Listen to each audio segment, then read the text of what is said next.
What's up guys, and welcome to another episode of Swiss Tuned. Today we're going to be removing the subframe and the gas tank of the GC8. Stay tuned.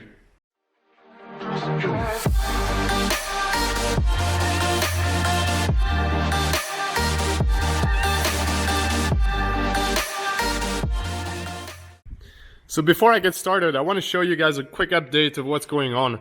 So I'm going to be removing the subframe, the diff, and the gas tank. But the rust is really bad, and as you can see here, it's that's actually the frame rail, and it's super rusted, and I don't know how to fix that. So if any of you have an idea, that'd be really helpful. I'm thinking I could cut out some sections and re-weld new metal, but this is definitely pretty bad. I mean, look at this, that's all toast. Bah. Anyways, yeah. So this time I'm going to be starting with the struts and then the handbrake cables right here inside, and then finally sway bars and dropping the subframe.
Alright, the struts are out and the handbrake cables are both free.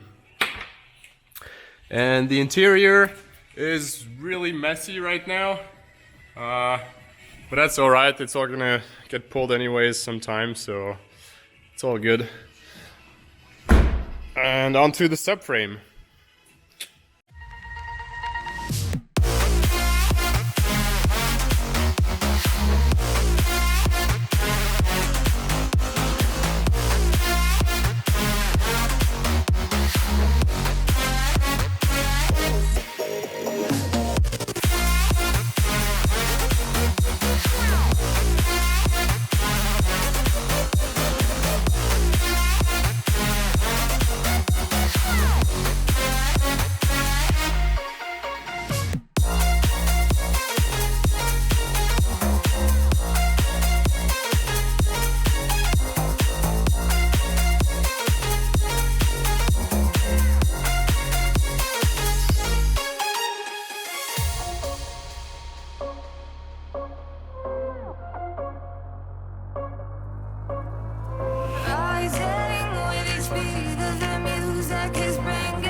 Okay, so unfortunately I have some pretty bad news, and it has to do with rust, as you may have guessed. Let me show you what the car looks like right now.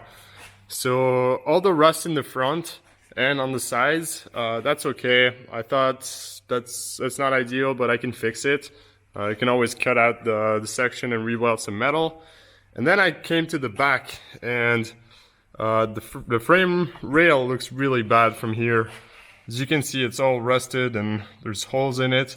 And I thought, oh well, that's the back of the chassis, doesn't matter too much. But the real issue is these bolts right here. They're so rusted that when I went to take them out, they ripped everything inside of the frame rail. So the threaded part got stuck on the bolt and everything got ripped and torn apart. Which now it's stuck in there, I can't take it out, and it just spins loosely. So that's a big issue, and it means that this entire frame rail is pretty much garbage. So I cannot fix it, and I'm sure some people could. They would chop off wherever there is a decent piece of metal down there and then re-weld a new frame rail or build a custom one. But that's too much work for me. I can't do that here in-house, and it would be a lot more expensive and a lot more time consuming. So my thoughts is this is pretty much a trash chassis. So what's the plan now? How do we keep going with this build? There's a couple of options. The first one would be to fix this chassis.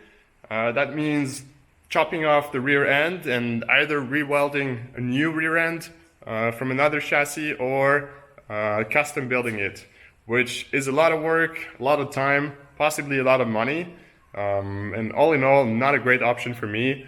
I don't feel comfortable doing that much, frame work on this car, especially since it gets so tricky trying to align all the geometry and the reference points on a custom welded chassis. I don't feel comfortable doing it, and I don't know anyone who does. So that's not a good option for me, which leads me to option number 2, which is to find a new chassis. So I know those cars are not necessarily cheap, especially in good condition, but there are options to find a cheap one, which is to look at automatic transmission and NA models. Those are definitely a lot more affordable.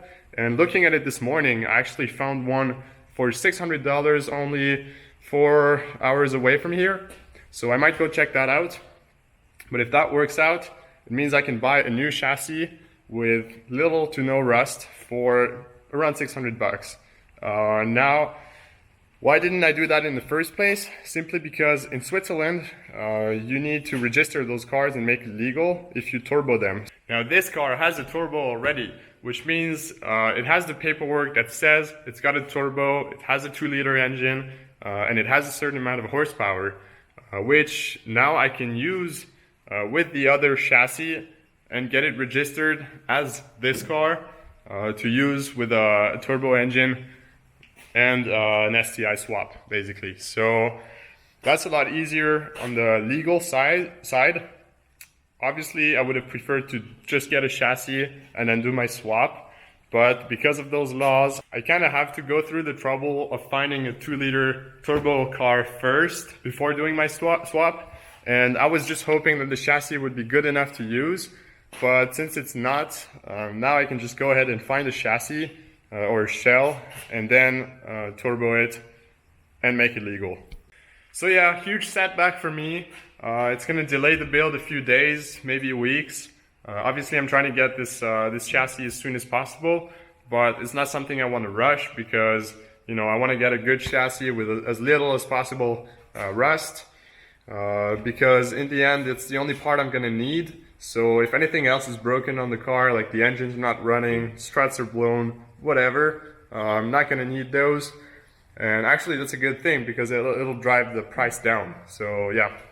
Trying to find a good shell, but what it means for the build now is pretty much I'm gonna have to put this car back together somehow, just so I can roll it around, not drive it obviously, but I want to be able to move it in case I need the room, and I can always use it as a donor car for the build, which that's always useful. I was trying to find a way to close off the sunroof on those cars, and I didn't want to form a piece of metal to the exact shape of the roof and then weld it in there. So what I can do now is use this roof of the car, which has a sunroof as well, but I can use the back section of it, cut a little square, and then weld it in place of the sunroof of the other car. That way I can close off the sunroof pretty easily, and it should have about the same shape. So those are little things that now come in handy, but yeah, all in all, just gonna be putting this thing back together and yeah, figure out the rest. 3 hours later. Alright, so I just got done putting the GC8 back together. As you can see, nothing's connected. The engine is just sitting there. And no ignition, no interior, no battery, nothing.